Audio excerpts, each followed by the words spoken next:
Yes, what's going on, everybody? I'm back again for another evening transfer news rundown to discuss all the latest reports and breaking news or anything that comes out in the next hour as well in regards to Manchester United and all the evening's updates as well. Get in there, you legends. Thank you very much for joining the stream here. Do us a favour at the start of the show. Smash the like button on it. Give us a massive thumbs up. Share us around if you want. The link's pinned at the top of the live chat there. Please do repost us on X if you fancy, and we'll shout you out later on in this show. Also, if you're new to the channel, get yourself subscribed and get yourself involved in the live chat. We want to hear from you. Have your say throughout. We'll be dipping in and out. And then at the end of the show, it's Q&A time. Big ups to everybody who's in the chat here. Tom Porter, Volps, TK, Welshman. How you doing, Nas? Let's go. Volps again there. Palmer, Tom Porter, Prima Italia. What's going on, TK? And everybody else who's in here. Big ups to the live chat legends. Thanks for joining. So, Manchester United, in this transfer window so far, we've officially signed Matheus Cunha. We're waiting to sign Bryan Mbeumo. We've had a very quiet last sort of 4 or 5 days in regards to the Bryan Mbeumo situation. All this speculation and discussion and talk about what's going to happen with him in regards to whether or not Spurs are coming in for him, etc., etc. Seemingly the hold-up was just literally, as we've said, the fact that they're just a short amount of money apart now. So they're closer in the negotiations. These are the reports that are coming out this evening, that they're closer. We'll get into those in a moment. But it does seem that the deal is finally making some progress. And as I've said, if Spurs were really, truly interested in going in for him right now, they would have started to move on him, I think.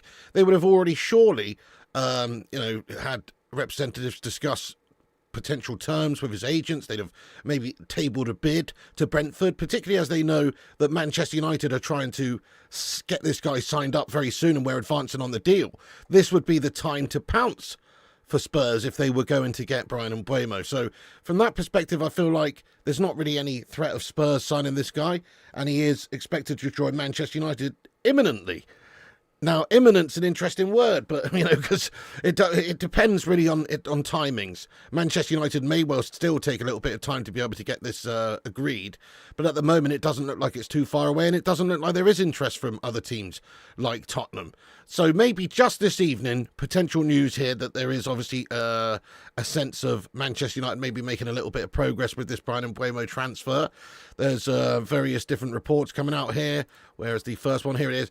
There's a report here via Valentin Furlan, Rudy Galletti, that says just in there have been positive contacts recently between Man United and Brentford for Mbeumo. The gap on the fixed fees narrowing, just a few million left. Personal terms have already been agreed. There's also that report from a while ago that he's told all suitors, including Spurs, that he only wants United. And reports are Tottenham have called their interest in Bryan Mbeumo after understanding the player only wants Man United. Tottenham Hotspur see it as almost impossible to overtake Man United in the race at this stage. I mean, I'm not so sure about that. You can certainly have a last-ditch try to bring him in, end of the day. But ultimately, the decision is going to come down to the player. And he's already agreed to join Manchester United. There is no expectation that he's going to, that's going to change. The terms of the agreement, obviously very interested in those as well. The big money that Manchester United effectively paying him, between £150,000 and £200,000 a week. Spurs, Spuddy Melters, Daniel Levy, they're tighter than a duck's butt. Let's be honest. They don't want to spend loads of money, and they never do. And so this sort of deal, maybe it just doesn't really appeal to them in the same way that it does United right now. 65 million quid, say, big money. It's not something necessarily that Spurs look to do. They do have some big players on big money over there, but their squad structure in terms of the wages is much lesser than Manchester United's. We have a ridiculous wage structure, everybody knows that, and it is preposterous. But still, we can afford to pay these players a bit more money. Now, I'm not saying Bryan Mbeumo is just coming for the money, but it seems like obviously we can pay him well to come to Manchester United, and he gets basically everything that he wants at United. He gets the money, he gets the chance to maybe go on and do great things in a really big team. In the next couple of seasons, we could get back up there and be a great team again, and he could be a part of that, and that's a big opportunity for the lad. Reportedly, he's a Manchester United fan as a kid as well, so if you're a United fan growing up in any sort of facet, you know what it means to play for this football club, and it's a great opportunity for someone like that. Yeah, well, there you go, tighter than a duck's butt. I'm just saying, Daniel Levy, he doesn't like to chuck the cash around, does he really? Yeah, Daniel Levy sacked down trying to win the Premier League. Won their first trophy in 17 years and sacked him off, lad. So, yeah, he is. Levy is a well-known tight ass. There you go. I'm not saying that's a bad thing, because actually, if you think about how the club of Spurs is run, it is a well-run club. And if you think about how Manchester United run, it is not a well-run club. So that's the difference, really. They keep things, within their means. Whereas Manchester United haven't really, at times anyway. We've overspent at times on players in terms of wages and obviously transfer fees also. So, obviously we've got to wait until Bryan Mbeumo deal is official and done. But it does seem to be making a bit of progress. There does seem to be a sense that this is not too far away. This report says the gap is a fixed fees narrowing, just a few million left. Obviously, you always have to take these reports with a pinch of salt because it's never done until it's done. But at this moment, Mbeumo to United is on. It's progressing. The negotiations are taking place to finalise the deal. And hopefully we'll have some good positive news for that in the coming days. And we can just forget about this whole Bryan Mbeumo saga. Because it is turning into a bit of a mini saga, this, isn't it? It's been drawn out over the last week or two, and it would be lovely just to get it over the line, get him in there, get his feet under the table for pre-season, and then start to plan for other key positions that we need to address. So obviously we've got Mbeumo hopefully coming in. Matheus Cunha is going to be doing bits up there for us as well in the other number 10 role. There's still other areas of the team we have to strengthen. In order to strengthen those areas, we do have to sell players. So Gashmus, Boyland, all these players, Onana if he can, Mason Mount if anybody's crazy enough, Rashford, Sancho, all of these guys, Anthony Dos Santos, try and sell as many as you can, and then that's where we're going to see other areas of the team strengthened. But it does seem like Amarim's been pretty clear this summer with who he wants straight away. Get Cunha, get Mbeumo, get goals in the team. Goals, goals, goals. Creativity and goals. So I think these are, if we do get Mbeumo, I think these are two absolutely banging signings. Yes, they're not cheap. They're quite expensive, but I suppose in the current climate, it's not anything out of the ordinary. It's nothing ridiculous like spending 73 million on a Gashmus Boyland or 85 million on a Anthony Dos Gastos. It's nothing crazy. These deals are sort of, quite reasonable really, and they're the right sort of deals, getting these teams from sort of lesser, these players from lesser teams, and they've had great seasons proven in the Premier League. So there you go, 15 goals from Cunha, 20 goals from Mbeumo. Goals, goals, goals. Add in those goals in Ruben Amorim's team. That's what he wants. And obviously, clearly he wants a number 9 as well. So I think that's it really. The strategy is to just get some players in who can actually take the game by the scruff of the neck and get some bloody goals, because we're desperate for them. And Mbeumo can definitely be one of those players. He's got the bottle to do it. He's got the ability to do it. He's definitely got the chops in terms of Premier League. Last season, 20 goals, 8 assists. Unbelievable. Really only sort of like Mo Salah's had a better season than him, to be fair. He was absolutely brilliant. And if he can provide that for Man United, we're going to be absolutely laughing over here. Yep, you forgot we still have Anthony. Well, Anthony's one of the players that's realistic to go very soon because Real Betis are in negotiations or at least initial discussions with Manchester United for this guy. It makes sense they would want him. He's obviously already gone over there. He's done well. He'd probably be open to the move. Makes a lot of sense for him. So, yeah, watch this space on Anthony Dos Santos. I could see a cheeky 30 million quid coming in, 35 mil, something like that, to try and bring him in for Real Betis. Makes a bit of sense. Morgan Hughes, how you doing, you legend? Yes. By the way, if you're just getting in the stream, keep hitting the like button. Help us get to 100 likes on the stream. Get yourself subscribed and involved. We love it. I know we're going to get into that in a little bit, Nas. We've got some links with Sancho. But at the moment, Mbeumo is on. That's all we can really say, guys. Spurs aren't expected to be going in for a bid. I've already said if they are going to bid for him, surely they'd have already done it by now because they know that Man United is so close to getting this deal done. So from their perspective, if they were going to pounce, they would have had to have done it by now, I think.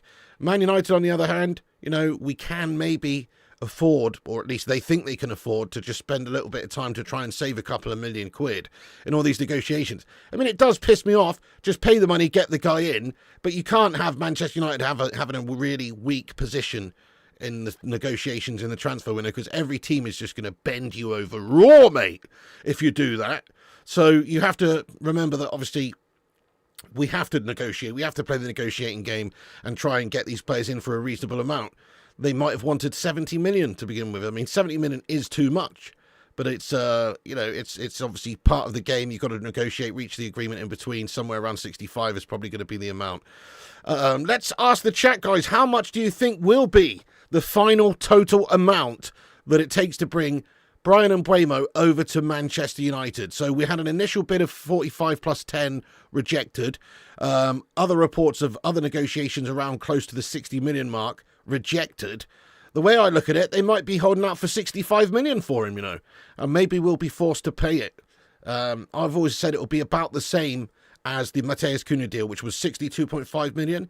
But I think they're asking they want a little bit more. So I'm thinking 65 million in total now. Maybe it'll be 55 up front, 10 in add-ons or a structured deal. But 64 million, 65 million, 55 plus 7.5, 63 million, 60. Yep, nice one, 60. 65. Okay then, fair enough. A lot of people in agreement, 65. And smash a one if you'd be happy for Manchester United to pay 65 million and get the deal done tomorrow. Because I know I bloody would. It's not my money. I don't give a shit if it costs an extra 5 million or not. We need the players. Amorim needs the players. You've got to get him in there. Get the players in. And plus, we don't want to have him maybe go to a different team like Spurs. It would be so annoying if we left the door open and then he just signed for one of our Premier League rivals. And he's going to do well because, well, look at his effect last season for Brentford in the Premier League. Thomas Frank over there is a draw for him. And if we don't act quickly, it just increases the likelihood that they maybe do have a go at him. So at the moment, they haven't done. It's not expected that they will. It seems like they've called their interest in him. Maybe the money involved is just too much. As we said, £65 million-ish for this player, plus between 150 200k a week. Maybe it's just slightly out of Spurs' price range for what they're looking to do in the transfer market. You would have thought they'd have a lot of money to spend with Thomas Frank coming in. They've obviously had to pay off Ange, pay off Brentford for Frank's contract. So there's a few mil there, definitely. Quite a lot of money there. But ultimately, they've won the Europa League. They got in the Champions League. They got that Champions League revenue coming. So they can afford to spend a bit of cash, I would have thought. So that's why I don't think he's going to Spurs, because if they really wanted him, surely they'd have already tabled a bid because they know he's close to joining Man United. So it's just a finalisation, really, between the two clubs. I mean, not much has changed, but it does look like there's been positive talks, perhaps, and that these two parties are not too far away from reaching an agreement. Possibly, a couple of million apart here at this stage. That's the dream. That's the dream, is that it's got to that stage and that soon we can have it finalised and we'll get the cheeky little here we go from Fab or Ornstein dropping a bomber, whatever. And then we can party, can't we? Then we can start to look at the other positions. Get that striker in, get that goalkeeper in, sell all these mugs off of our books. Happy days. Exactly, Ashley. Just get him in already. Absolutely. Yes, at this stage you just want him. Yep, 55 plus 10. I think that's going to be the magic number there, Volpez, lad. I think that is the one. That's the one. Because our other offer was 45 plus 10, wasn't it? And this one is 55 plus 10. It's a full 10 million more. Same sort of vibe. I think they surely would be interested in accepting that before maybe risking losing out on the deal. Because United are linked to other players, and maybe it's just PR spin to try and increase the chances of Spurs selling. But you hear a lot about us signing potential other players in that position, or even just sort of wide players in general, like the likes of Easy, etc., Semenyo. All these players are being bandied around in the media. And there are other players we can go and get. It doesn't have to be Mbeumo. Mbeumo is very nice. I like his effort levels. I like his quality, his goals.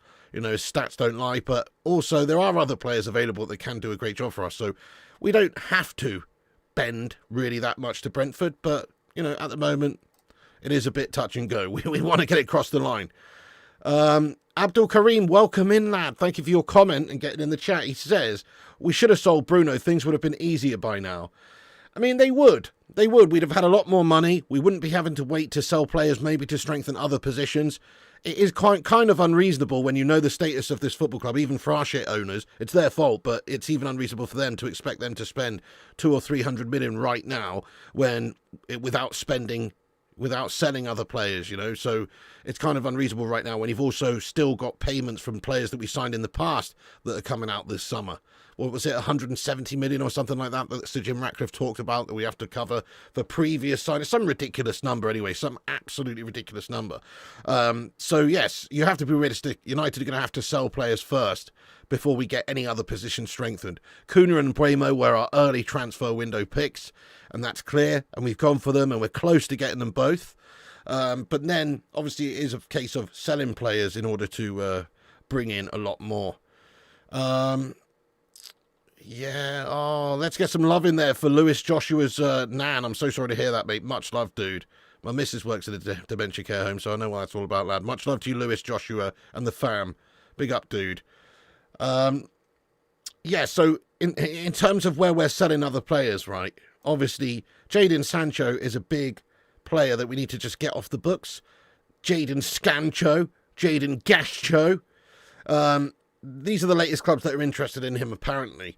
Napoli do have an interest. We talked about that in the show earlier on anyway, but Napoli have an interest. Apparently, they're interested in bringing him. I don't know why, but maybe it's because we're pretty much in the situation where we're happy to give him away. He's got a year left on his books. He's on massive money, 300,000 a week, and we could just give him away, and maybe they'll take him and they'll think that that's decent value for a couple of seasons. You know, having to just pay the few 100,000 a week to him, but no transfer fee up front for a 25-year-old player. It doesn't sound that bad in theory, but in practice, it doesn't sound good for me, because it's just like he is ultimately gash. He's not consistent. He's not a hard worker. He is talented, but that only gets you so far. So Jadon Sancho apparently wanted by Napoli. There's also interest perhaps from AC Milan, Aston Villa.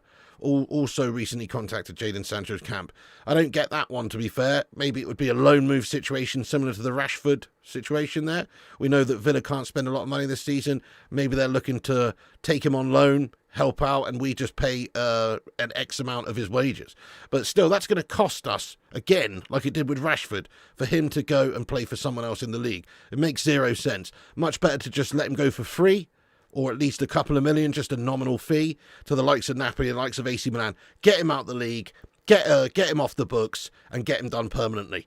I'll ask the live chat this. Let's get a little bit of interaction going on here with the live chat, you legends. Shout out to everybody who's in here. Big ups to the Bacon Brigade. I'll ask you, what do you think happens with Jadon Sancho? Where does he go? Where will he be going into next season? Will he be a Manchester United player still? Will he rot in the reserves and get his 300k a week? Will he be prepared maybe in a World Cup year, with the World Cup next summer, to move to a different club? Maybe take a pay cut to go to a Villa-type club? Probably not. But will that happen? Will a big, massive, juicy offer from Saudi Arabia come in that's too much to turn down for him? That's also possible. Or will it be a move to Italy, where maybe it's the best of both worlds? He can still get pretty handsomely paid, and he's doing it for, you know, a club that's got good esteem in Italy, you know, so that probably suits him. I don't know. Oh, thank you, Stoic Savage. Says the Timo Shafter vid was hilarious, mate. Thank you very much, Stoic Savage. Hey, remind me at the end of this video to send everyone over there, actually, because I need you guys to check it out. So, to get the old views up on it, my son, yeah. Gav's highlights, what's going on? He says Sancho hates United. He wants to take you for every single penny picture. Yeah, maybe so, but you know, and it's easy for him to sit around and collect his wages because they're massive, and it's hard to turn down if you're him. So maybe you don't want to just go to a different club when you've got a year left on your contract. You could just sit on your hands and do piss all and get paid. But that's not very ambitious, is it, from a footballer's point of view? Surely he wants to play and get in the England team. That would be my feeling if I was him. I'd be like, well, I know I'm not in the England setup at the moment, but a new coach at international level, maybe he would give me a chance. Maybe I could, if I played well in the league, he would give me a chance. So he's pretty unambitious in footballing terms, I think. Maybe not financially. Financially, he seems very ambitious. Maybe be prepared to go to the likes of, you know, Napoli, or maybe even a Saudi team if the money was really too good. So, yeah, there you go. With Sancho, it's a tough one. He's a tough sale. Nobody's going to want to pay a significant amount of money up front. I saw some preposterous report earlier that said that United are after 30 million for him. Yeah, nice one. Good luck getting that. 3 million is a push, honestly, because he's got a year left and his wages are crazy. So whichever club's going to take him on is pretty much going to have to pay at least most of his wages, probably all of them, to convince him to go.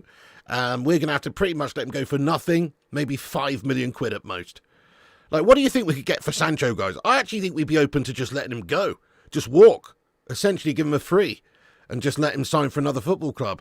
Because what good is it just having him around, polluting the squad, and also just taking 300k out the coffers each week? May as well just give him away, and then it becomes somebody else's problem. And he might go in and do some good things, but at least it's not our problem. We know he can't do it for us anymore. Sancho needs a Timo Shafter agent. He would do magic. Love that, mate. Absolutely great shout. Do you know what? That's a video waiting to happen. Timo Shafter trying to sell Jadon Sancho, mate, to various different clubs. Yeah, that is it. That is it. 20 million, no chance, no chance. 50 million max, you guys make me laugh.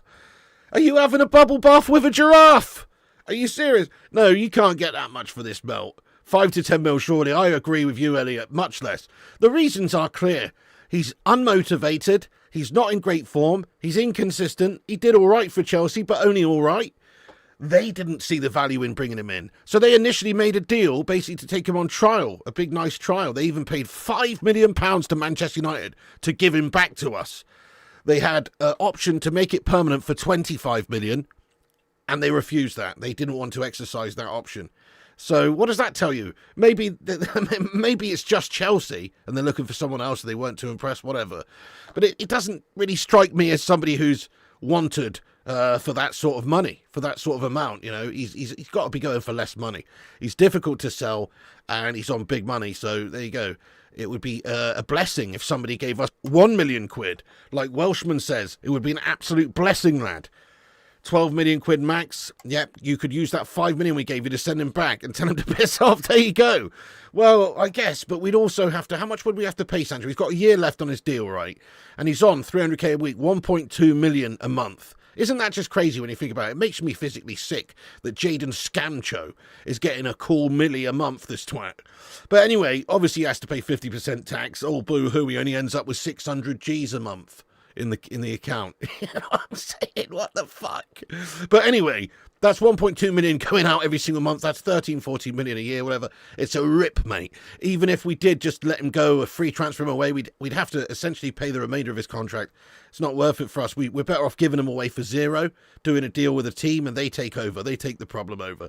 So please, Napoli, AC, Saudi teams, come in for Jadon Sancho and take him off of our books. We don't need him anymore. There you go. Chelsea could not match his wage demands. They were about to pay 25 million. There you go. If he was, and that's another thing. The player is clearly very motivated by the money that he's on at United, and I guess you can't blame him. Maybe to some people, you know, job's a job, money's money. Doesn't matter if you're sitting around twiddling your fingers or playing week in, week out. But you would have thought that he would have been open to leaving for Chelsea, seeing as everything's got toxic at United and he's out of favour and all that sort of stuff. You'd have thought he'd have been up for it. They're a good standard team with Champions League football. He could have just gone there. They wanted him, actually, but they just didn't want to pay the amount that we pay him every week, because that's just an unreasonable amount to pay for such a bang average player.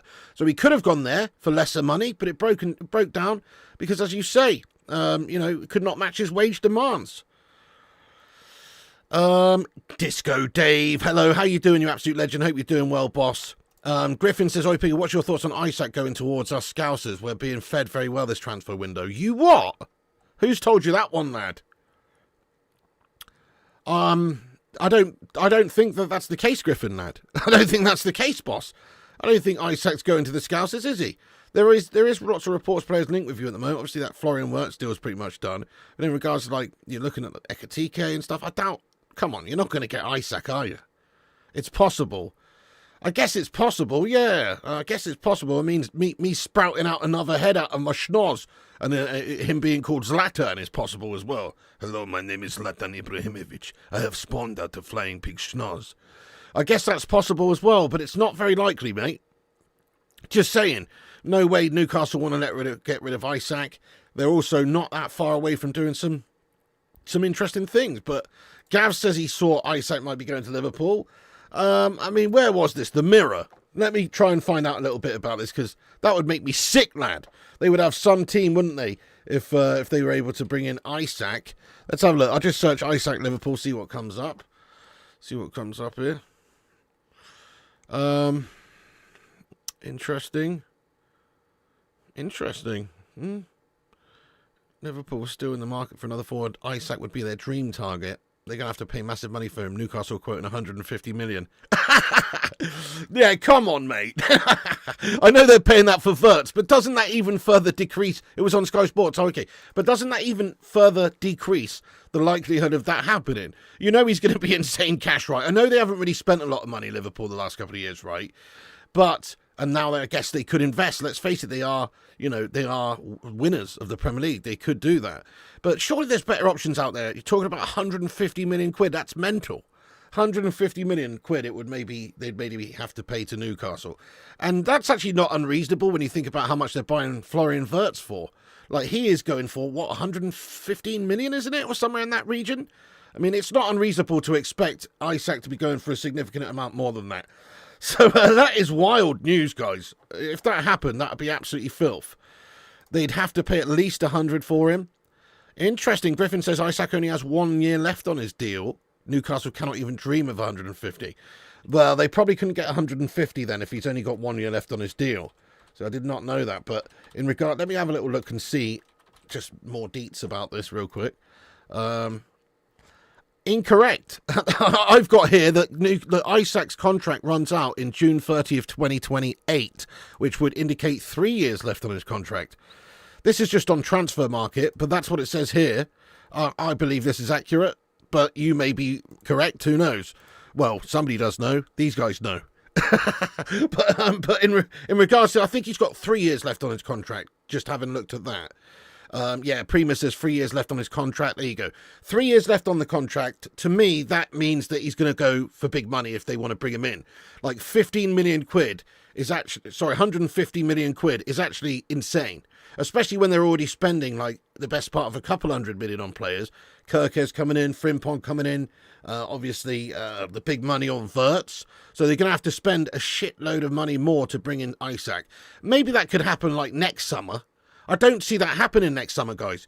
Yes or no, live chat? Do you think it's realistic that Isak goes to Liverpool in this transfer window? It's a big, fat, steamy no from me if he's got 3 years left on his deal. Newcastle are actually up there. They're not doing bad things. They're genuinely challenging for things these days, and they seem to be just getting better. I don't really see why he'd want to leave there. He seems happy at the moment. At least he'd give it another season, maybe see what they can achieve. Superstar says no, Prima says no, Stephanie says no, Palmer says no, Danny says no, Spin says no. Yes, Isak and his family happy in Newcastle. So I've heard, I think it's quite unrealistic. I mean, at the moment, if he did have a year left on his deal and he really wanted to go to the Champions, I could see it. But because they've got 3 years left on his contract, I just don't think it's very realistic, that, mate. Plus, the amount they've spent this transfer window, that's probably more for next summer for them if they're thinking about getting that sort of new striker and all of that. Probably for next summer, that sort of a spend. Isak will be playing Liverpool next season. Watch, bro. Nah, I don't think so, Drunk Vigo. Tactical Devils, welcome aboard. Jarvis in the house. How you doing, my son? What's good? Yes, lad. Hope you're doing well, dude. Big ups Pete Morris and Lewis Joshua as well, and everybody who's in here. Do us a favour, smash that like button, legends. Give us a thumbage. Oh, yes, we've hit 122 likes. Get in. We've got over 300 legends in here. Smash the subscribe button if you're new. We're going to dip back into the live chat very quickly about cover some of the topics so far. And Mbeumo, obviously we've discussed Sancho here. Get your thoughts in. We went off on a little Isak tangent there. This isn't some Liverpool scummer channel. Do you know what I mean? This isn't some magpie channel, mate. No, this is a Manchester United channel where we discuss Manchester United news. Obviously we're not limited to talking about Manchester United news, but I don't really care about some bullshit story about Liverpool signing Isak. That's not going to happen, is it? That's so unlikely. I guess it could, but it's so unlikely. They'd literally have to spend like 350 million this summer or something, total combined money. Or maybe not quite that much, but a shitload. It's very unrealistic. Yeah, and I also think that one's unrealistic as well, Ray. So I've seen the links about it. I think Vlahovic is a decent player. I think he's a good player. I've always been impressed with him. Thought he's been very good. His stats, I was looking at his stats earlier over in Italy. They're somewhat mediocre, I guess, but they're not bad. But they're somewhat mediocre. He's like a 1 in 2.5 sort of player, goal a game sort of player. But again, you've just said it himself. He's on massive money there, mate. So apparently they're looking to maybe offload him for as little as 20 to 25 million.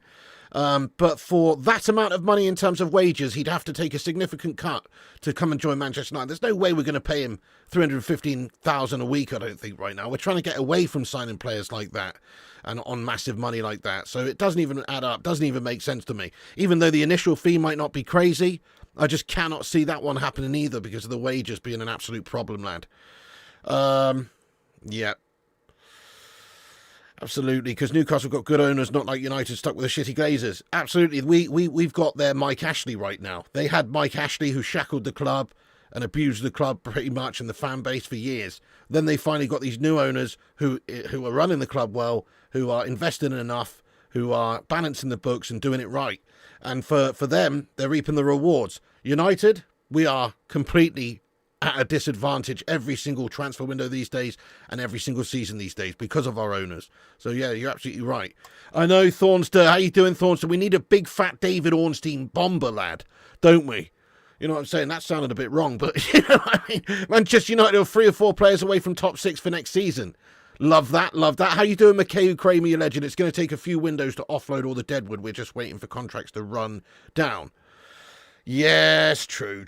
And there's a few players I think will let go pretty much at a cut sale price this summer. We've talked about Sancho. It'd be good for us just to get £5 million and get him off the books, wouldn't it? Get somebody else who's paying the wages. Rashford's going to be available for quite cheap, really, for Rashford. The reports earlier on in the window was he'd probably have a price tag of around £40 million. And that's probably accurate, again, because he's on 350k a week. So whoever's buying him has to factor that into a deal. They're not going to give you 70, 80 million and then all that money on top. It's very unrealistic. So, yeah, players like that could be available at a sort of cut price. Anthony Dos Santos, Hojlund, these guys can certainly be moved on.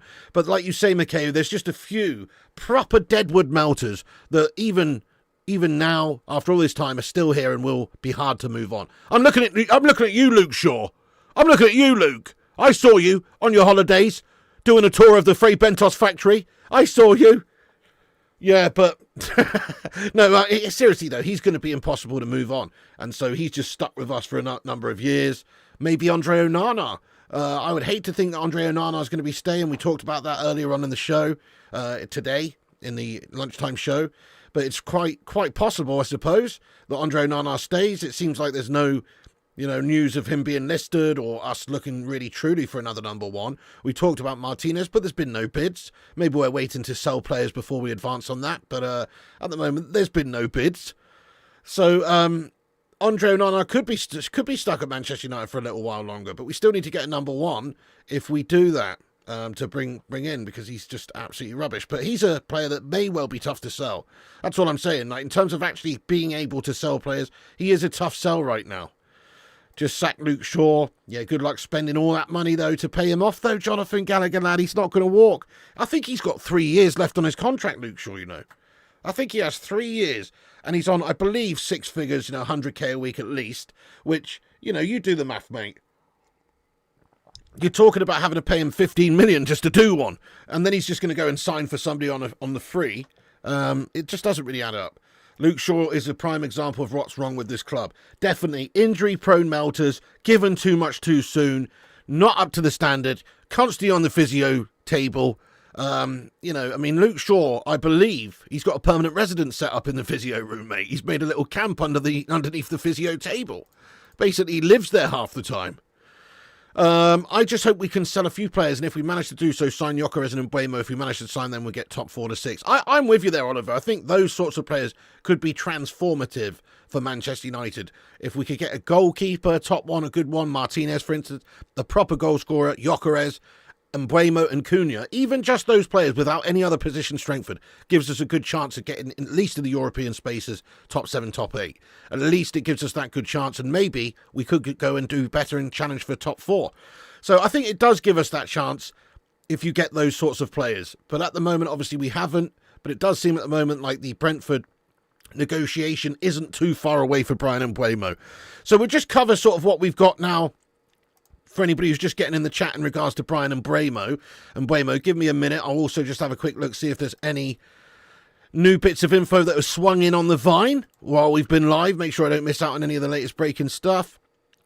And no, there isn't anything really in regards to Man United during this show.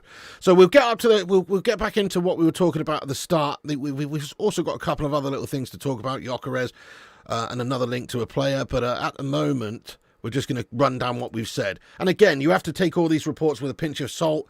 I never really truly believe these deals are done until they're done. But there are reports coming out tonight that suggest that there have been positive contacts recently between Man United and Brentford for Mbeumo. The gap on the fixed fees narrowing, just a few minutes left. Personal terms already agreed. Also reports here via Valentine Furlan that Tottenham have called their interest in Bryan Mbeumo after understanding the player only wants Man United. Tottenham Hotspur FC see it as almost impossible to overtake Man United in the race at this stage. I mean, I guess that's could be absolute BS, to be fair, could be absolute BS.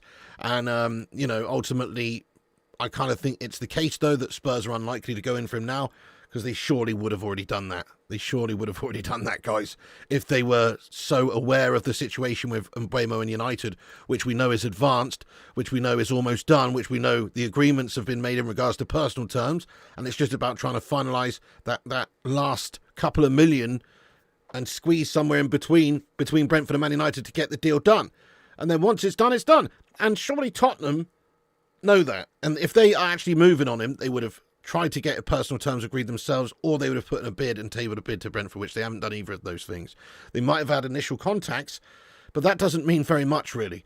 It's about finances as well. Spurs probably can't quite justify the £65 million initial investment and 150 to 200k a week wages. We may well just be outpricing them in terms of the wages, all that sort of stuff. Spurs' structure with Daniel Levy at the club tighter than a duck's butt. So that's that, really. You know, Mbeumo is advancing slowly. There is seemingly progress, if you believe the reports that have come out this evening, as I say, which you have to be, you know, sceptical of. But at this moment, you know, that's the best we've got in terms of any progress going on for this Mbeumo deal. We're expecting it to be announced in the next however long week, and the two clubs are not far away from reaching an agreement, but they are still not agreed. So could be a case of just a few £1 million, as we said, taking it somewhere close to 65 million. So that's the latest on Mbeumo, and the thoughts are that he's still more than keen on joining Manchester United, and there isn't really the feeling of him going to Spurs. Spurs reportedly cooling their interest. Spurs, understandably, maybe not wanting to pay the money because they're Spurs. And so, therefore, the path is clear for Manchester United to finish this deal. Just taking a little bit of time to negotiate the deal with Brentford to try and, I guess, save a couple of £1 million. And Brentford are quite happy to take the time to negotiate because they can gain a couple of £1 million. And it doesn't really make no difference, does it? As long as it gets done sort of before pre-season. So I think that's the point we're at. It's progressing slowly.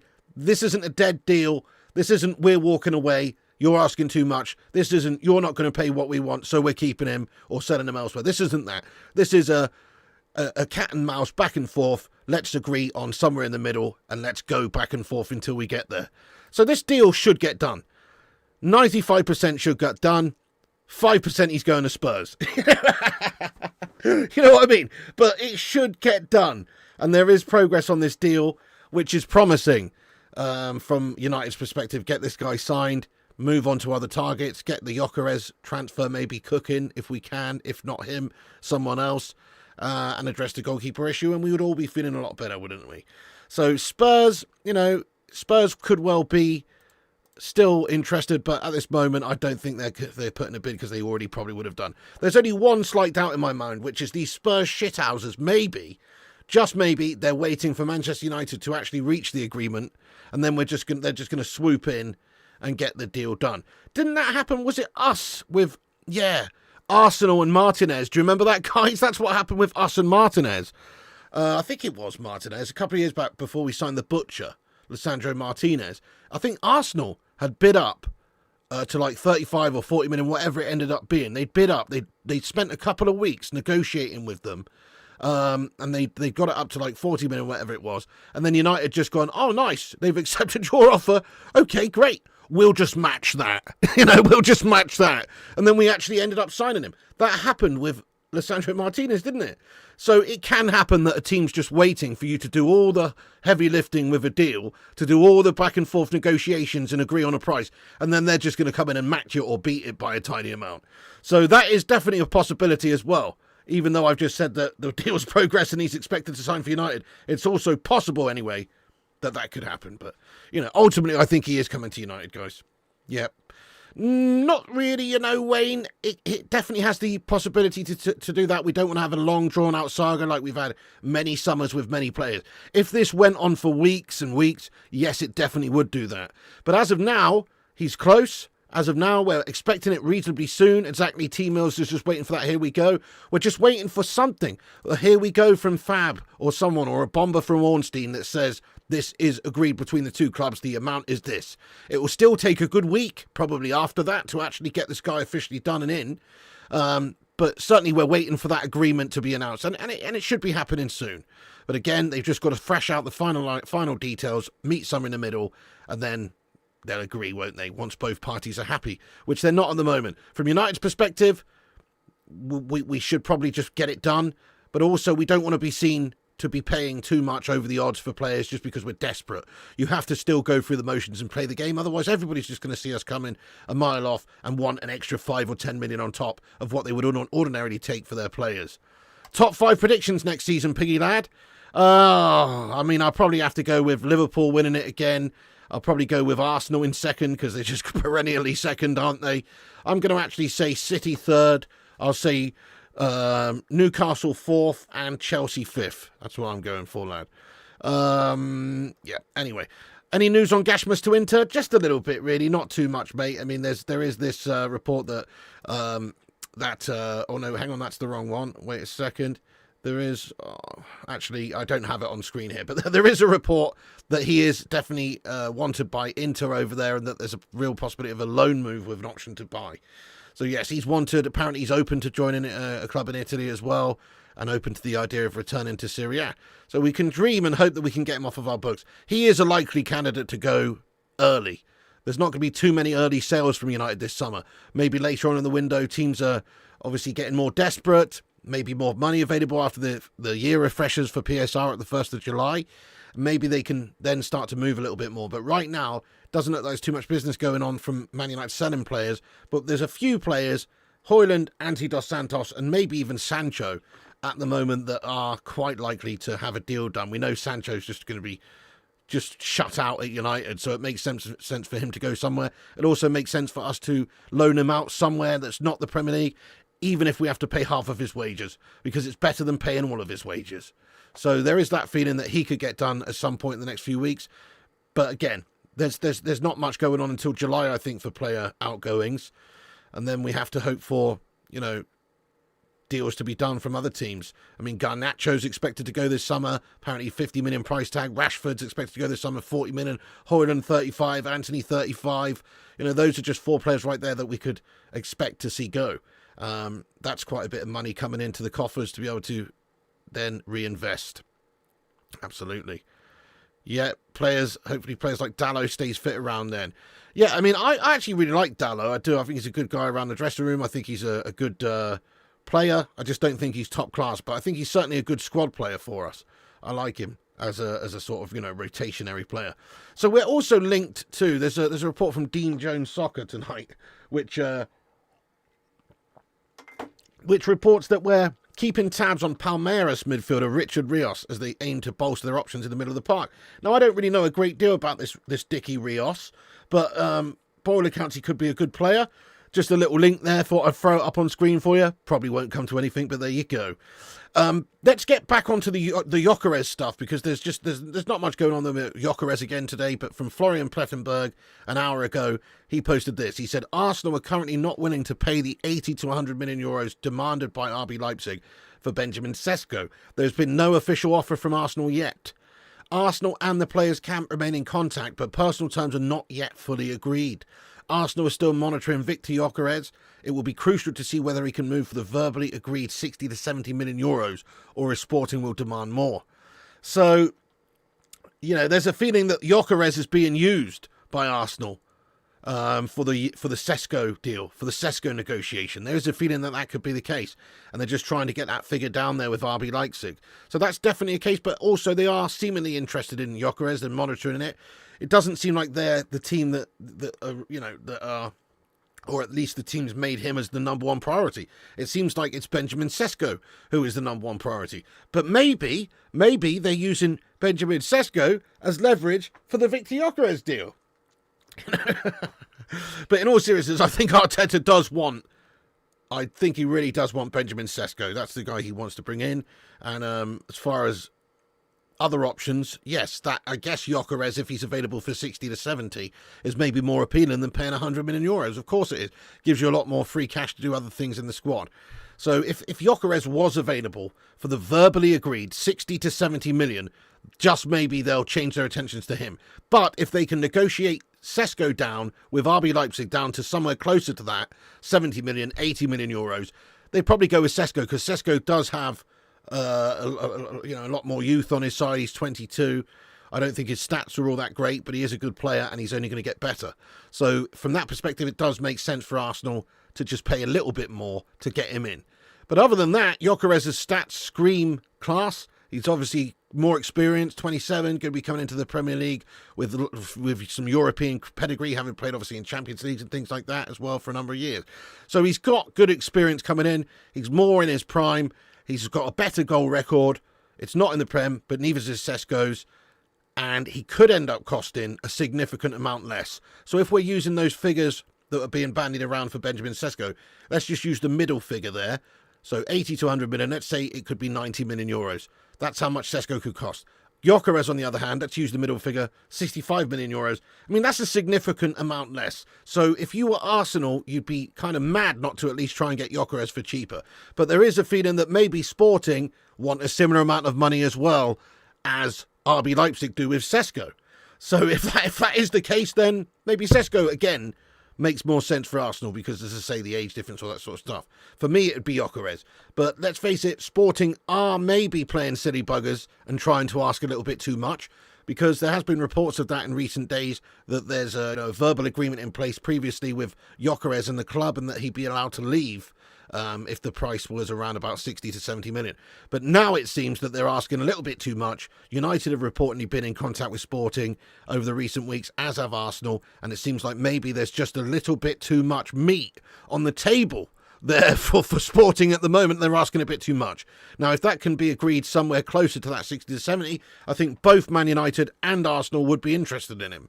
But again, Sesko probably the number one target for Arsenal. Let's ask the live chat, guys. Who do you actually see Arsenal going for properly here? Because no official bids have been tabled yet by Arsenal for Sesko or Gyokeres. They're putting the feelers out there, having verbal discussions behind the scenes, maybe just actually seeing if it's even possible before submitting an official bid. This is how these processes work. But have your say. Who do you think is more realistic for Arsenal to go for out of those two? Pig, when you say Mbeumo closer, do you mean not closer?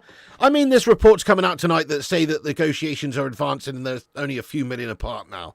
Again, it's, as I say, take it with a pinch of salt, but that's what the reports say. So Benjamin Sesko doesn't have a great celebration. Okay, fair enough. Yeah, I guess Gyokeres has got that one beat. And nice, we've already got 176 likes on the stream. Thank you, Rajat. Brilliant stuff. Thank you, everyone who's in here. 339 legends in here. Yes, the Bacon Brigade grows stronger. Do us a favour if you are in here for the first time. Hit the subscribe button. We're only 260 people away now from getting to 91,000 subscribers on the road to 100k. So get yourself subscribed if you're new. We're on here every day around lunchtime and every evening around 10 p.m. with the latest United transfer news rundown and just a community chat and discussion, basically. And we cover all the latest United news in a no bullshit way. So come and join us, guys, for these streams and get yourself involved. Click the bell icon for notifications, all that jazz. Legends. Yeah, a lot of people saying sell Casting. I think we desperately need his world-class experience. We do. He's shown himself over the last 3 to 6 months for United what a good player he still was. And he has got serious experience, which you just cannot really buy. So I'm with you there as well. But anyway, just to cap off the Gyokeres discussion. So Gyokeres, certainly a player that, Manchester United would be keen on for the right price. He may well be interested in going to Arsenal because they have Champions League football. We've gone over this. You can't really blame him of that. From Man United's point of view, though, they should still be interested if he doesn't go to Arsenal because Ruben Amorim likes him and he's still a goal machine proven, right? So that would be a fantastic signing for us, even if he originally did want to go to Arsenal. I know it's not ideal. I don't really want a player who doesn't want to play for us. But essentially, you can't really blame him at the moment for wanting to go to a stable team who finished second and, and maybe could win something, soon. Probably not because they're Arsenal. But you would think if you were him, maybe you could add the goals that would be the missing part of the puzzle for them. So it's a challenge. It's a nice challenge as well. It's like a more stable challenge. With Ruben Amorim's Man United, there's nothing stable about it whatsoever, is there?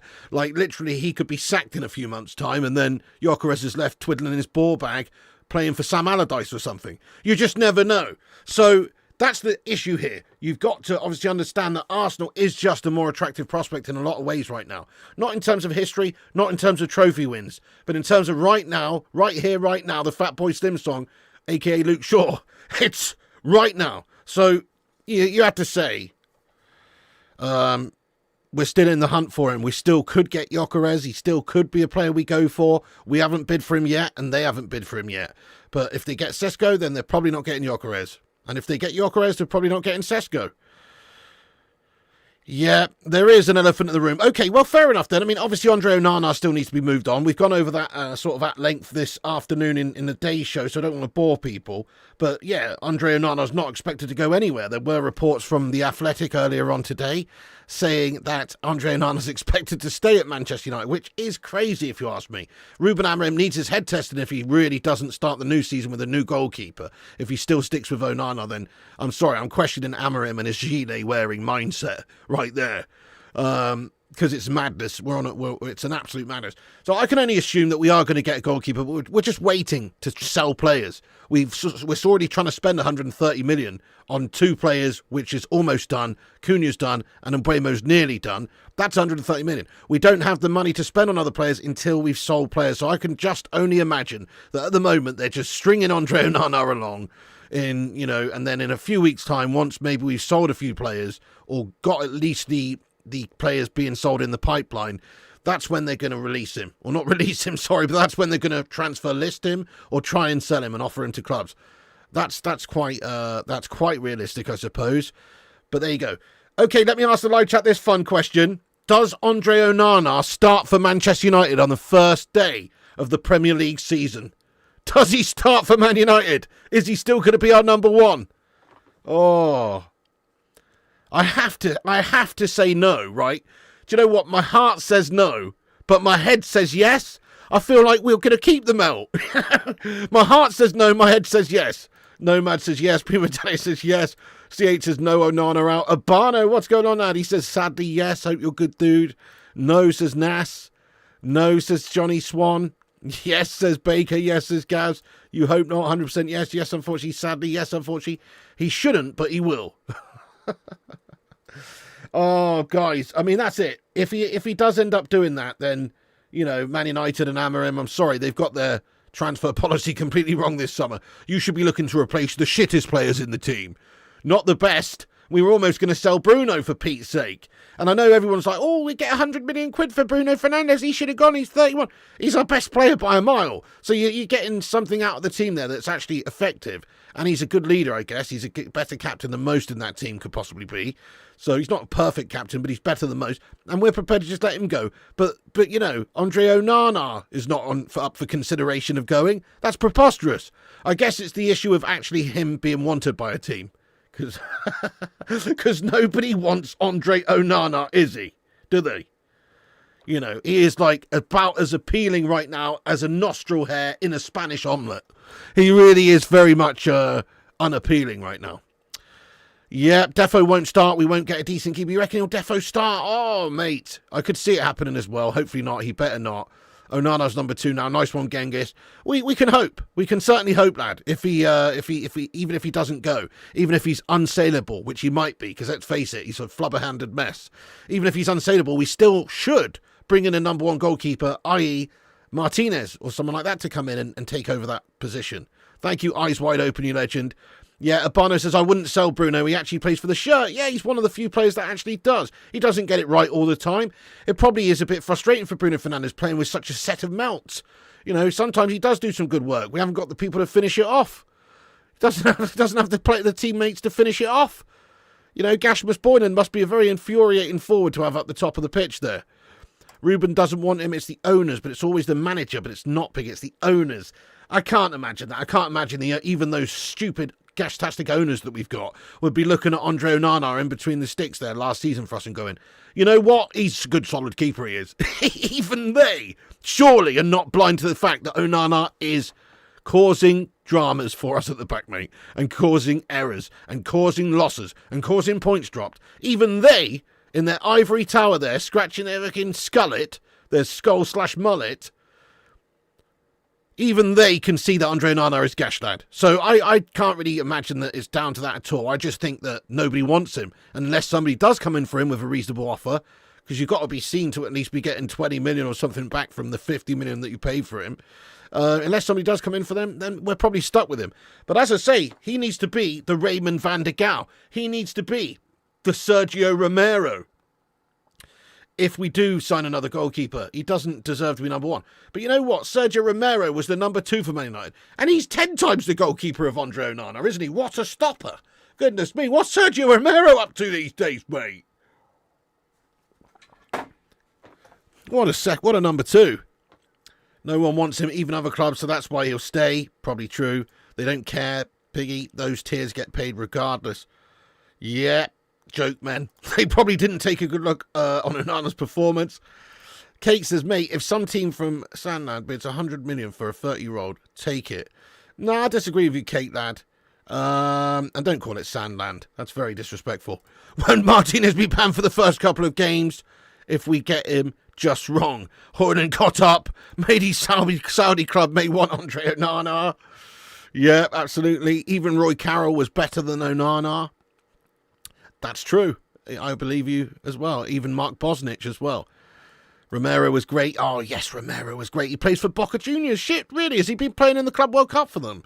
I bet he's still a baller, lad. He was a good keeper, man. Certainly, whenever we called upon him, he was solid as a damn rock. I loved him. What a number 2. It was like having 2 number 1s, wasn't it? 1 + 1 = 2. But it was like having 2 number 1s. We need to sell him for 32 million to make profit. Oh, you can have Morich for free.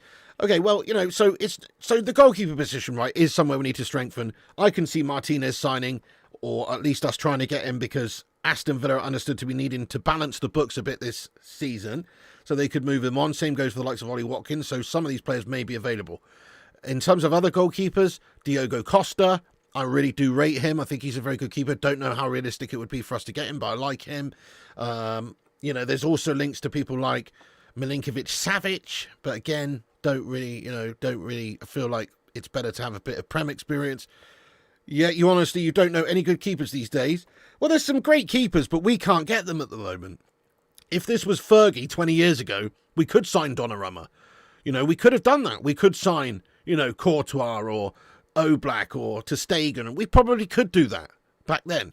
If we had Champions League football, we were winning. If we were the monster Goliath club that we were then, we could sign those players, but we can't sign them now. Donnarumma's not going to go, oh, I could just stay at PSG getting paid shitloads of cash, winning Champions Leagues and just absolutely enjoying it. Or I could go play and scrap for mid-table at United this season, which isn't, you know, even that's not guaranteed. You know, obviously long-term you'd expect us to get back up there. But right now it's a tough dream to sell a player. You know, so we're not even close to being able to sign one of the best goalkeepers in the world. Because the best goalkeepers in the world want to play for the best clubs in the world. And at the moment, we're just not one of the best clubs in the world. It's the sad reality. We've got a lot of work to do to get back up there. So we are searching around for different sorts of goalkeepers. So it'd be lovely to sign, yeah, you say Lunin as well, yeah. It'd be lovely to sign some top quality keeper, but it's very unrealistic. Like in an ideal world, we would just bring in Donnarumma now. I think his contract's even up at PSG. There's talks. I think he's close to reaching an agreement or getting a new deal with them. But in an ideal world, that's who we'd sign. That would solve us so many issues. But it's impossible almost because of the state of where we're at. Some good keepers in the Championship. Massimo Taibi. You'd rather have O'Shea in nets than Flubberhand. Great shout. Michael Cooper from Sheffield United. Get in there, my son. Romero, he played recently, still making worldies in the Club Cup. That's amazing, isn't it? Love it. What a keeper he was. Should sign Trafford. That's also a great shout as well. You know, a bit younger, great potential, absolutely good shout. Okay. Right, I'm just having a look at the latest updates. I don't think there's anything else that's come in really from any sort of reputable journos tonight in regards to the situation with either Gyokeres or Mbeumo. Marco Alcaraz reporting 5 hours ago that Man United have long anticipated that if Arsenal make a move for Viktor Gyokeres, his UCL aspirations would likely steer him toward them. However, United remain keen on Gyokeres, the player is open to joining. His desire for UCL does not equate to rejection for United. And I think Fabrizio's basically said as much as well about Gyokeres' situation there, that he's not rejected United, it's just that his preference would be to play Champions League football. And that does make a lot of sense. So, yeah, that's the Gyokeres stuff. I don't think there's any more come out on Mbeumo tonight. Let's get stuck into the live chat raw for a little Q&A here now. Keep subscribing, keep smashing the likes, get your thoughts in there. Shout out to all the legends who have reposted us on X. Give us a repost if you want. We'll shout you out in a minute. Links are at the top of the live chat. Okay, let's get stuck into the live chat, by the way, guys. Big ups to the live chat legends here who've reposted. Let's see who's reposted. Francois Cock, Aidan Vickery, Andy Davidge, Ben Thornton, Ashley Vote, and Aaron Homeyard. Thank you guys so much indeed for that. Okay, Trafford potentially off Newcastle, 30 million. That's it. Could happen. You've already lost faith in Ruben. No sane person can safely say flapping hands can remain in goal. You have to give him a break at the moment. Just picture this, right? We sign Mbeumo and Cunha. That's all of our transfer budget gone. Unless we sell players. What if we can't sell those players? So if we got rid of Onana and we don't have anybody to replace, then what? We've got Heaton and Bender. You know, we kind of have to just play the game here. We've got priorities in the team. I still think Goalkeeper's one of the biggest ones. But I believe that Ruben's not going to want him. I have to think that. I have to think he looks at Onana and thinks he's not a good goalkeeper, because that's exactly what I think. I feel like he's not a good enough goalkeeper. He's too inconsistent, too error-prone. And Ruben can surely see that. So I believe, personally, that he will try and replace him. At least try and replace him before the season starts. I can only imagine that they're waiting to do some business with outgoing players. Gavin Clark, let's go. Right, we're getting into the live chat for a raw Q&A. Get yourself in here then. You hate these sagas, Piggy. Why does it take so long? Very frustrated, mate. Very frustrating. Well, it comes down to money, doesn't it? It comes down to them wanting to get as much money as possible and us wanting to pay as little as possible.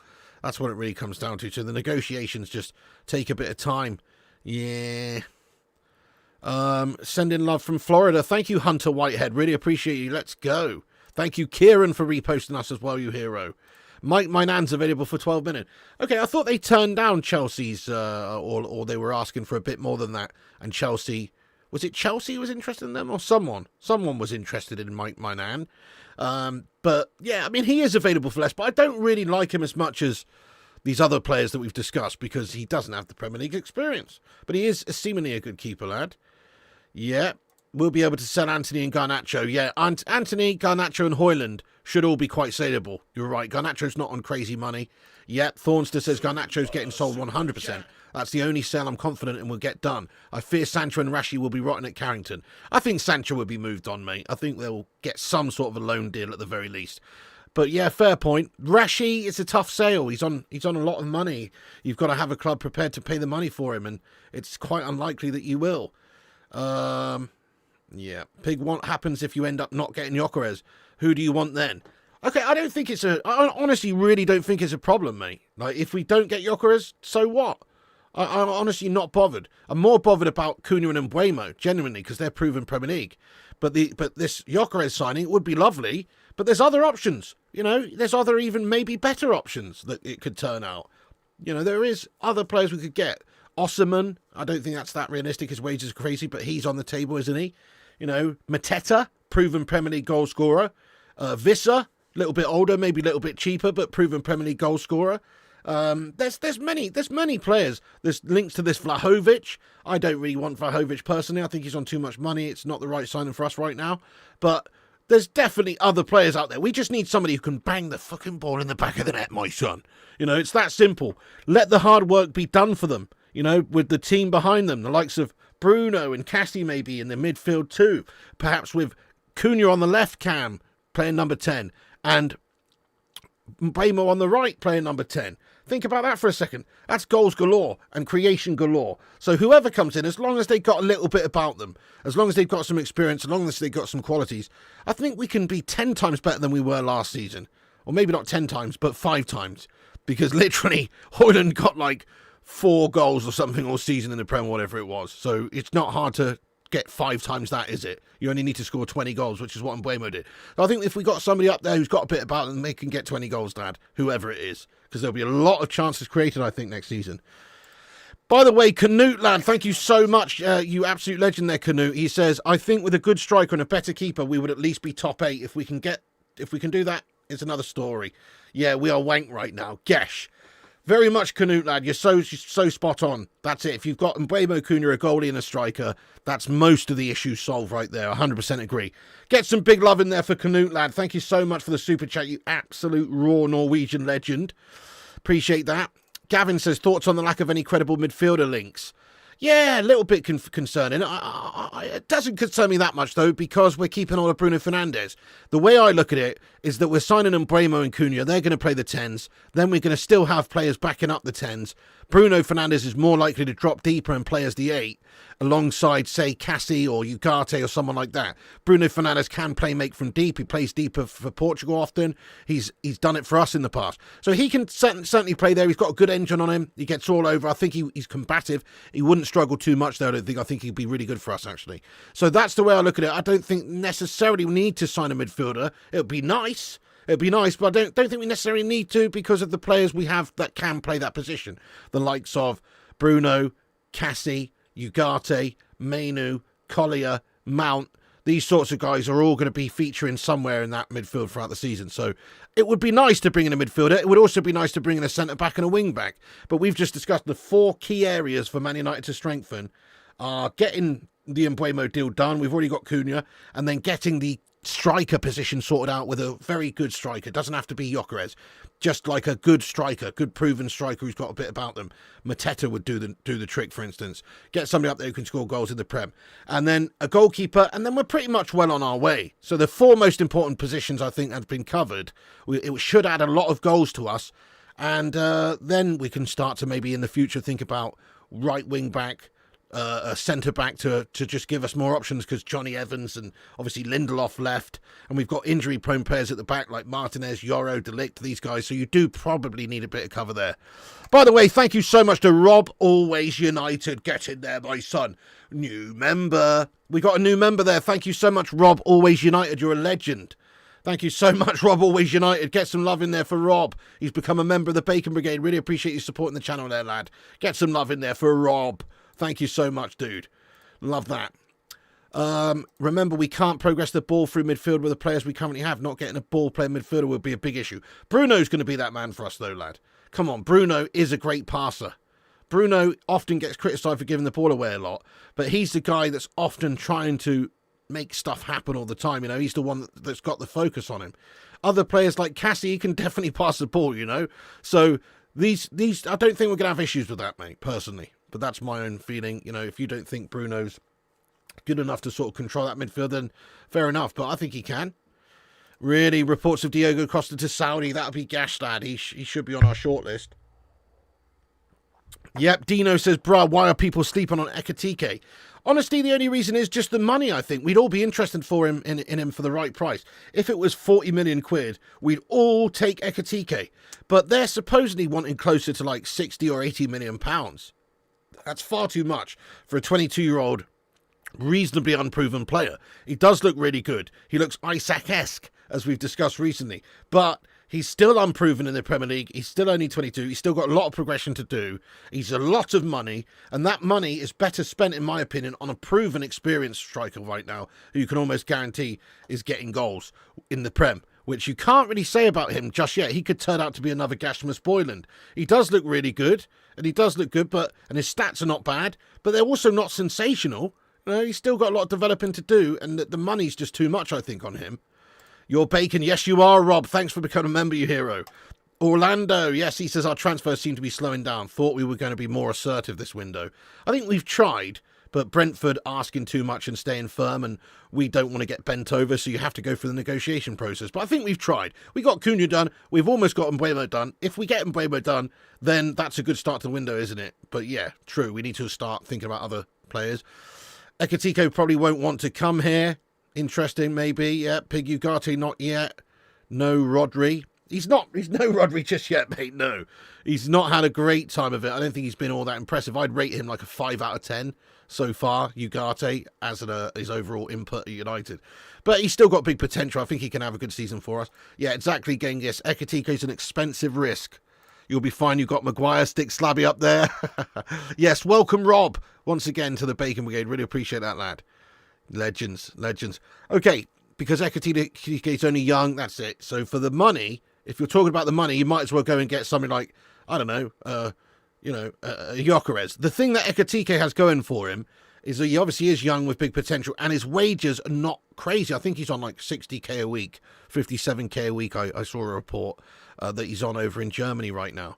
So in terms of wages, you could have him maybe on 150 grand a week at United, or less maybe. Whereas if you went for Viktor Osimhen, you're talking nearly 3 times that amount. Or not nearly 3 times actually, sorry, but over twice the amount.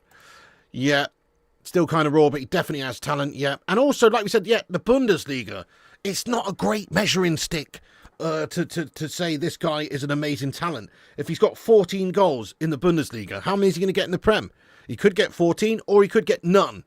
We've seen players struggle before. The list is quite long of players coming from the Bundesliga. The Shinji Kagawas of this world. You know, the Timo Werners of this world. Come on now, Love Life. We're a huge club with the right few signings. We could get back up there. Isaac to Liverpool next week? Never. Never going to happen, mate. Never going to happen, mate. Very unrealistic. With Mbeumo and Cunha, there's less desperate need for an outright scorer. We need a good player up there who can link interchange and score. Very true, Dino. It doesn't even necessarily have to be a proper number 9. You know, because like you say, Cunha and Mbeumo, you know, you could basically play maybe even with a false 9 and slightly change the system with like a 3-4-3 or some shit like that. Or maybe like have, like you say, you know, interchange a little bit there. Both those guys have played up front for Brentford and Wolves. 6 games, I think, each last season, which is obviously not their main position, but they can do it as well if you need them to. Ekitike's not a solution. I have to agree, history buff. Ramos from PSG. Hey, I've always rated him, but I don't know what his contract's like there, but I'm guessing he's on big money because he moved for a huge amount of money from Portugal, didn't he? I don't know how much he's on, but I know PSG players pay their players a shitload, so I don't know if it's that realistic financially at the moment. Ray UK says Man United would not give Tom Heaton a new contract if they was going to sign another keeper. That would be a 4 goalkeeper for one position. They would if they're looking to sell one of those keepers though, Ray. And let's face it, Heaton's just like a bit of furniture to put your feet up on around the place. Let's be real now. But no, if they got rid of one of those keepers, i.e. Andre Onana, then they certainly could, couldn't they? And even if not, then we should still sign another goalkeeper. Need to sell some of this gash. Why are we so slow? True. We haven't even sold any gash yet, mate. It's pretty bad. Yep, Big, we should be trying to find the next Mbappe, Gyokeres, Yamal with our scouting after this window. Good shout there, Thornster. And we need to give him the opportunities to actually progress into it. You know what's crazy is like the Garnacho. It's such a shame what's happened with Garnacho, because I honestly felt like Garnacho going to be one of the ballers in world football in 5 years. But he's had a falling out with Amorim, and he seems like a bit of an ego, and maybe he doesn't have the right mentality to get there. But I'm gutted about that. You'd rather take Osimhen over Gyokeres? Hey, fair enough, Marcus, yeah. Big money, 350k a week probably, but yeah, and 70 million quid. But yeah, he is a quality player, mate. Liam Harding says, big season for Mainu, disappointing last season. He has to work hard and nail down a place in that midfield and prove his worth. That we don't need another midfielder. True, and he's going to have to do it with maybe lesser opportunities as well, Liam, isn't he? Because we do have a lot of players who can play either in the 10 or in the CM role at the moment. We've got quite a lot of players. Exactly, Elliot. Yes, that's a great sort of backup option. Vissa would be a great option. And especially if you get an Mbeumo, because those guys have already been linking up for ages. Exactly, so many failed in the Prem from the Bundesliga. If it's a choice between Hojlund or Ekitike all day. Oh, definitely. Definitely, mate, yes. If it's a choice between Hojlund and Doris the Tea Lady, it's Doris all day, isn't it? Let's be honest. But yeah, good shout there, Dino. Ekitike over Hojlund. If we can sell Hojlund and the option is only Ekitike, definitely do it. Definitely do it. Mainu get benched for no reason. Well, he was coming back from injury and stuff, wasn't he, I think. Ekitike's a United fan. That goes a long way with me. Fair play to you, lad. Would you swap Rashford for Ollie Watkins? I would, Butters, yes. I think it's a good move for everybody involved right now, that one. I would. At least Bundesliga's better than the Portuguese league. Yeah, not much in it, but yeah, arguably. I mean, obviously, you know, Portugal's probably got more, in my opinion, bigger, better clubs. Bayern's got the biggest, and then they've got big clubs like, obviously, Dortmund, Leipzig. You know, these sorts of clubs are big, but think about the big Portuguese teams, lad. There's some mighty ones in European competitions over the years, the likes of Porto, Benfica, you know, Sporting. These are all massive clubs as well, to be fair. This is my new Man United child. Much prefer this over the United stand. I can't stand that prick on there. Join the club, Puffin. Welcome aboard to the Bacon Express, lad. You know it makes sense. Oh, yeah. Getting rid of Casemiro, Rashford and Sancho must be a priority. Their wages are an anchor on this club. Definitely. Chrissy J, how you getting on, lad? Xerxes will be good at linking Cunha and Mbeumo, expecting a big season from him. So true. Everybody's sleeping on Xerxes, aren't they? But you're right. He can play number 9. He can also play the 10. And as you say, he could be very instrumental this season for us. I think he's going to have a good one, The thing I like about Xerxes, he seems a very intelligent footballer. That's one of the key things for me. He reads the game well. He's clever with his vision and his through balls and all that sort of stuff, his flicks. And he reads it well. So I think he has got what it takes to be a United player, actually. We can lend you a goalkeeper. We have 8. G-Wolf, yes, people need to be patient. True. I mean, the situation is probably this with the players outgoing. Probably won't sell anybody in June. It's going to be July when the whole PSR guff updates and people can then spend a little bit more freely. That's when we'll sell players. We're probably not selling a single player before June's out. Gashiest of the Gash Fest ever known with no. Oh, it is, yeah. There you go. Well, because of the owners, Puffer, and they've shackled us, they're Gash. Exactly, new left back joining next season, Diego Leon. True. Could be a really good positive addition. Let's see how he goes. Should we consider loaning Mainu? I don't think so, Jonathan. I'd definitely keep him myself because, he's still a very good player and we need him right now. Splash the cash. Absolutely bacon today. It's madman. What is the temperature in this room right now? Hang on a sec. It's getting toasty. Oh, yeah, look at that. And it's really muggy as well. 26.4 degrees, 67. 70 humidity now. I've put it in my hand. What the hell? Anyway, 70% humidity, 26.4 degrees Celsius. I'm melting like a snow cone in Phoenix, my friends. Nice, we got 247 likes. Thank you, the mustard. How you getting on? Yes, smash that like button. Help us get to 300 likes.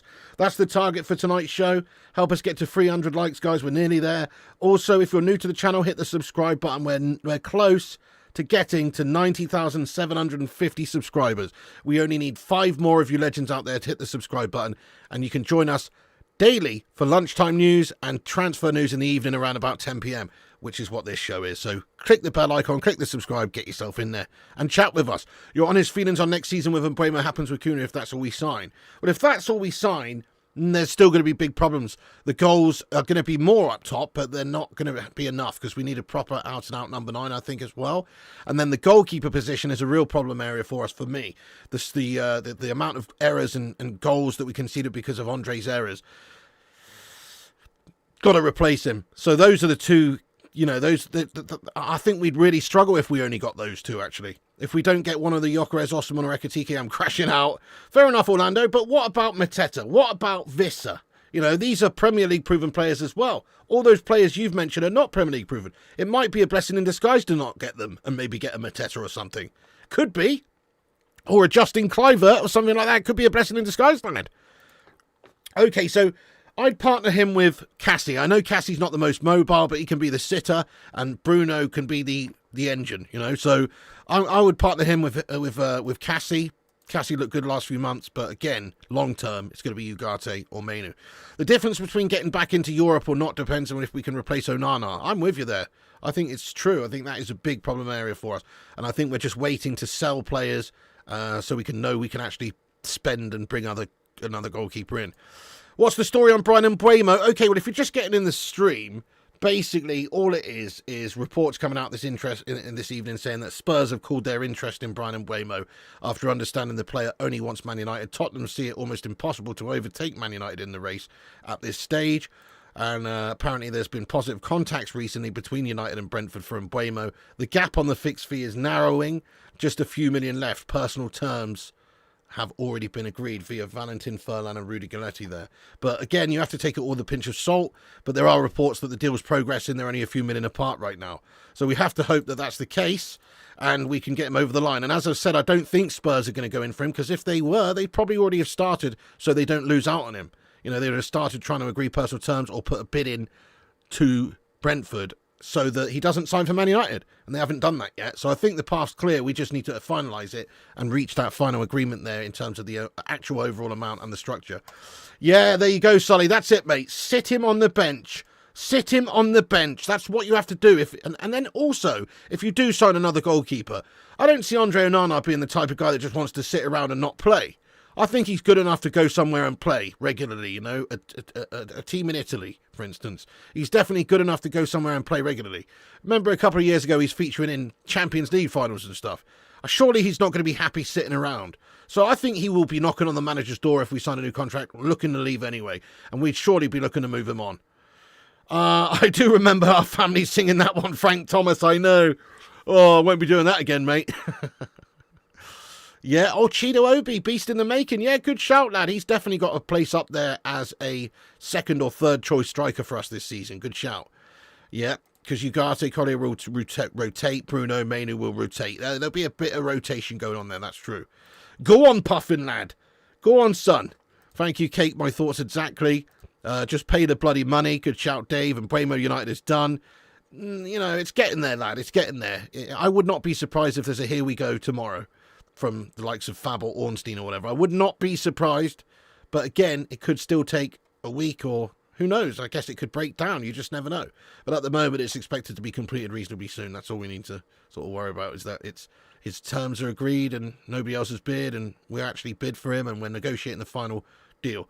Mateta would be amazing. Yes, in some ways, Mateta might actually make the most sense. He's probably a bit cheaper and he's 27 in his prime and he's Premier League proven. So from that standpoint, Mateta does make a lot of sense. Onana wage, I mean, he still might be 50 million or maybe even 60 million, possibly. But it's still less than Gyokeres or Osimhen by a bit. Yes, I do indeed, mate. Yes, check maybe if David Ornstein tweeted. But has he actually, though?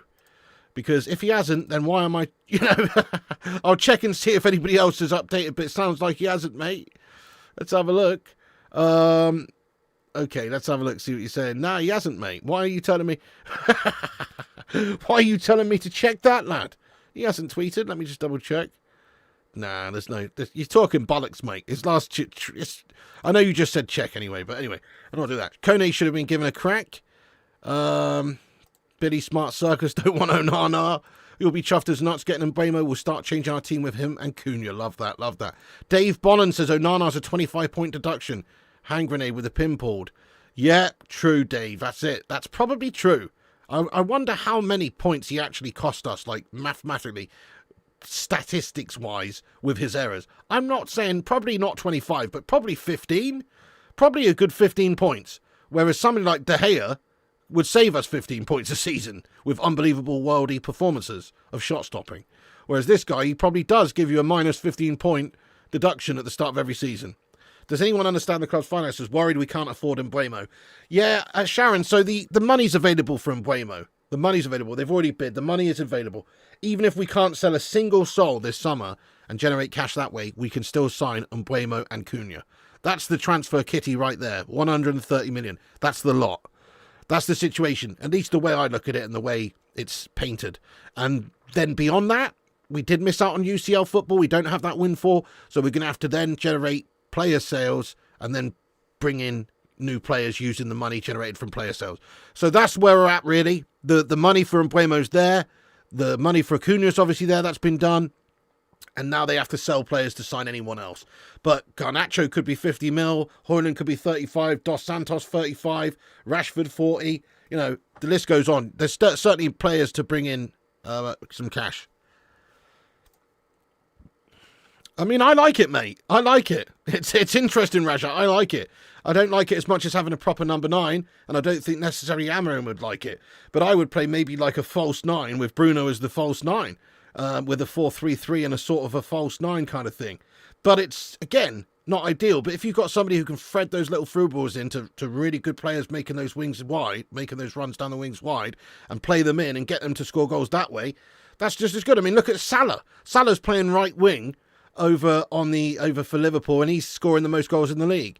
Like, it doesn't have to necessarily be your number 9 who's scoring all the goals. You know, it'd be nice if we had a proper number 9, but essentially you just need to feed the forwards. Football's a bit different these days. A lot of teams with front threes. Technically having a false 9 would maybe bring a lot out of the likes of Cunha and Mbeumo. So it's an idea, but again, it's not the best idea, mate. Mateta would be 40 million max, 1 year left on his contract. I like that. Rumour is Mateta wants to play the European campaign with Palace. I could understand that as well. Yeah, true. I mean, Man United certainly don't have that right now. Run with Onana or take the FFP hit. We just got to get rid of him, mate. What about João Pedro from Brighton?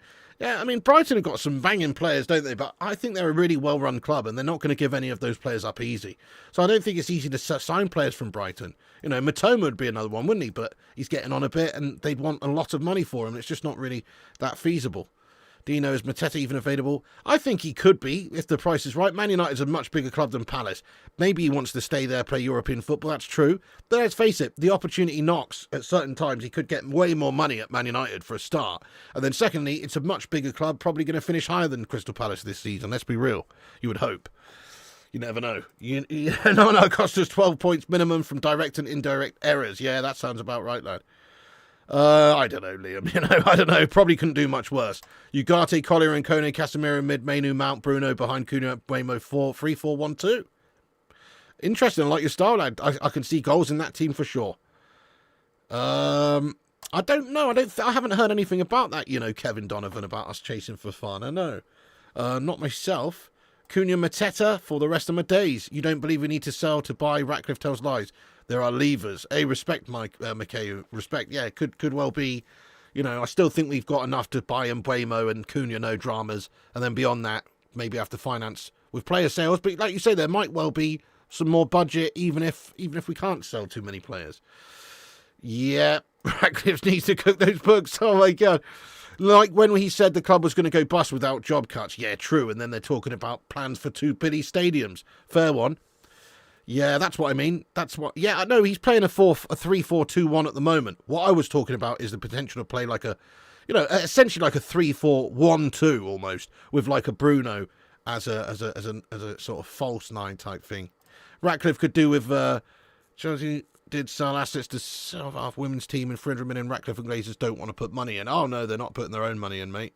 I mean, obviously, Ratcliffe's put a bit of money in to buy some of the club, but yeah, not been spent well, has it? Europa final was 0-0 all over it. Such a bad game. There you go. True, Liam. I mean, shocking from Onana. Obviously, Luke Shaw shot in it as well. The only thing that lost us that game was just an absolute calamitous error and like a lucky freak phantom goal by the Spuddies. Ugarte needs to be key next season or I'm done with him. Yeah, definitely, mate. He'll just end up being another Morgan Schneiderlin if he's not going to do it this season. That's it. You only get 2 seasons at the club for me, and if you're going to be shit for both of them, you can do one. That's why Gashmas Boylan is proven guff, and that's why Andre Onana is proven guff. I've seen enough from those guffers. Move them on. Same goes for Anthony. Yeah, box of candy cigarettes. Lovely. Need to cash in on Gash players. Well said, Sharon. Absolutely. I'm going to read a bunch more comments out here then, guys. Let's keep it going for a little bit. It's 11:30, but I've got to wrap it up reasonably soon because I've got to get little Miss to bed. Mrs. P's at work tonight doing a 12-hour night shift, and got to make sure that little Miss is in bed by a reasonable time, otherwise she'll be shattered in the morning. Munich might be willing to give up Kane.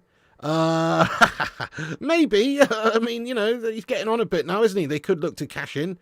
That would be a fantastic addition, but I just don't see it happening at all.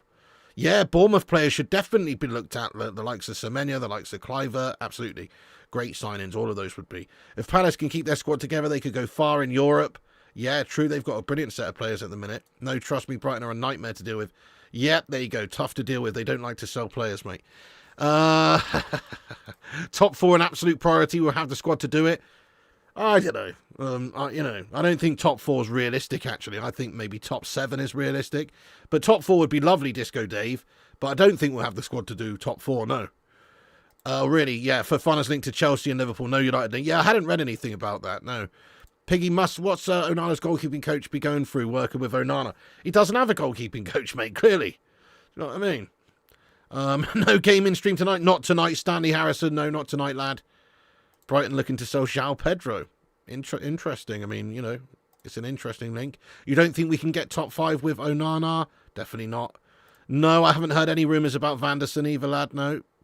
We won't know any transfer structure for Mbeumo. We've only spent 21.5 for Cunha as of yet. True, that's over 2 years, that deal.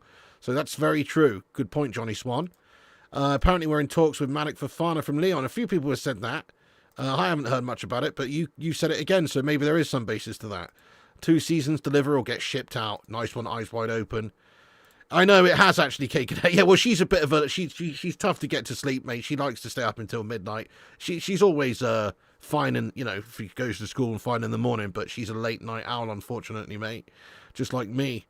Shaw needs to do the noble thing and accept a severance package and stop pretending he's a professional footballer. True, but he won't. He's on a sweet deal, isn't he? 6 figures a week, as many Frey Bentos pies as he can get his hands on. You know what I mean? He's loving it. Top 8 as possible. Good striker, good goalkeeper. We could get top 5. Who do you think a first fixture will be? They come out to Moz. I reckon Spurs. I reckon it's going to be Spurs, mate. Right up against those spuddy melts again for a chance for us to get them raw, lad. That's what I'm hoping. So I'm going Spurs. If Arsenal sign Sesko and Rodrigo, do they win the league next season? No, because they're Arsenal. You know what I mean? They're perennial bottle jobs. So I'll say no, Hunter. I still think Liverpool will be miles ahead. If anything, Liverpool should be better this season with the deals they've done. Lost Trent, but signed Frimpong, getting Gyokeres, getting Wirtz, and maybe even a player like Ekitike or someone else could be coming in. There's talks of Isaac. I don't think that's realistic. But if they did do some more business, then wow, they're going to win it by a long way, I think. Just hoping for top half next season. Then again, most of the teams didn't really challenge them this season. So if City are better again, and they have signed well, City actually, and if Arsenal are better in Manchester City, it could be interesting. They should be better, shouldn't they? Fair enough. Yeah, we're not realistic to get up there. Fair enough. Nice. We've got 276 likes. Keep hitting the thumbs ups. We're nearly at 230. Legends. Right, well, I better wrap this stream up, guys, because it is 11:30. I better just make sure Little Miss is getting off to bed, lad. Thank you so much there, Disco Dave. I appreciate you. Thank you so much to everybody for getting in the stream. I want to say thanks to all the mods like Kate Cadet, Jonathan Gallagher, etc. Big ups. Big ups all the green legends in green for being members. People like Rajat, Cake, Superstar, etc. Thank you for supporting the channel, guys. Really appreciate it. Thornster, etc. Big love to you legends for getting in there raw. Thank you, Half Gazzo, Dino, Johnny Swan, Eyes Wide Open, everybody else. No, actually, Eyes Wide Open. But I need to get back on it, lad. But anyway, nice one. Thank you, Mikhail. Thank you, everybody. Mikhail Kramer, of course, you legend. Elliot as well. All the legends of the channel. Great chat as always. Love these late night chats. Thanks for hanging out with us and having your say. Really great chat as always, guys. Hit the like button before you go. Hit the subscribe. We'll be back on tomorrow lunchtime for the latest updates, and also tomorrow night about 10 p.m. for the latest transfer updates. And if there's any breaking news, we'll jump on and cover that as well. So see you tomorrow. Oh, hang on a sec. Wait, we're going to do a giveaway competition, guys. I want you to please do me a favor and go over and give an algorithm boost to my latest Timo Schafter agent video. And if you haven't seen it, maybe it just didn't pop on your thing. I don't know. But go and show some love on it. Go smash a like. Go smash a comment. Everyone who enters into it will be added to the next giveaway, which we're drawing on the gaming channel very soon. And we'll let you know who's won over here as well. But here's the giveaway, guys. Go comment. Everyone who comments in the next half an hour will be entered. Don't worry if we've already commented. Just comment again, and that way I can see who's entered. So comment here. Here is the link right there, guys. Boom, boom, boom. In the live chat. That's the link to the latest Timo Schafter agent video. Just a little comedy sketch for you lads and us's there. Go check it out if you're that way inclined. Thank you so much, United Prodigy. Really appreciate that. Thank you, Kate Cadet, you legend. Yes, hopefully things start to look up. That's it. Get Mbeumo over the line. Positive that it's going to get done, really. I think it will get done, and then get him over the line, and then there's no reasons why we can't start to do some other bits in the window and start to feel a lot better for the start of the season. Come on, United! Nice one, Madhouse, Dino, Lee, Butters, Refresher, Eyes Wide, Nomad, Vexico, Dave Bolland, Daryl, Genghis, get in there, Butters, Ashley Vogt, Marcus Lewis, Disco Dave, Hunter Whitehead, Mikhail Kramer, Griffin, and everybody who's in the chat. Big up to you, legends. Go over here and comment and smash a like on this agent video, and you'll be entered into the giveaway. That's it from me. Follow us on Insta, Facebook, Twitter, TikTok, Twitch, and Kick at Flying Pig United. Check out the website, flyingpigunited.com, and links are in the description. And I'll see you tomorrow. Thank you, Yorkshire Cowboy, you legend. Have a great night. Thank you, Phil Taylor, and everybody else as well. You can keep the debate going if you want after this stream, and come back and get your thoughts and opinions in the not live comment section, and keep the debate going there. Once again, thank you, Rob Always United, for becoming a member throughout the show. Big ups, GB, Superstar, and everybody else. Shout out to the Baker Brigade. That's it from me. More news tomorrow. See you then. And remember, Piggy loves you. And also remember, when the seagulls follow the trawler, this is because they think sardines will be thrown into the sea. Thank you very much.